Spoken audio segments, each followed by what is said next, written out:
Iran America ಕದನ ವಿರಾಮಕ್ಕೆ ಒಂದೇ ದಿನ ಬಾಕಿ. ನಾಳೆ ಪಾಕಿಸ್ತಾನದಲ್ಲಿ ಎರಡನೇ ಸುತ್ತಿನ ಸಂಧಾನ ಸಭೆ. ಮೀಟಿಂಗ್ನಲ್ಲಿ ಡೊನಾಲ್ಡ್ ಟ್ರಂಪ್ ಖುದ್ದು ಭಾಗಿ ಸಾಧ್ಯತೆ.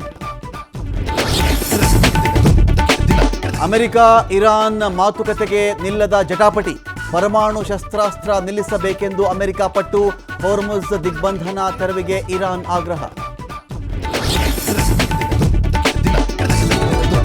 ಇರಾನ್ ಬಂದರುಗಳ ಮೇಲೆ ಅಮೆರಿಕ ದಿಗ್ಬಂಧನ. ಹೆಲಿಕಾಪ್ಟರ್ಗಳಿಂದ ಮಷಿನ್ ಗನ್ ಮೂಲಕ ಕಣ್ಗಾವಲು.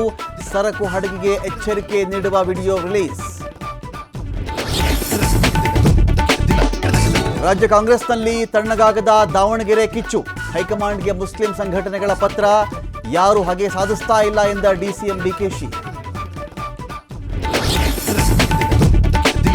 ತೃತೀಯ ಭಾಷೆಗೆ ಗ್ರೇಡ್ ನೀಡಲು ಮುಂದಾಗಿದ್ದ ಸರ್ಕಾರಕ್ಕೆ ಹಿನ್ನಡೆ. ಗ್ರೇಡ್ ಬದಲು ಅಂಕಗಳನ್ನೇ ನೀಡಲು ಹೈಕೋರ್ಟ್ ಆದೇಶ. ನಿಯಮ ರೂಪಿಸುವ ಮೊದಲೇ ಕ್ರಮ ಸರಿಯಲ್ಲ ಎಂದ ಕೋರ್ಟ್.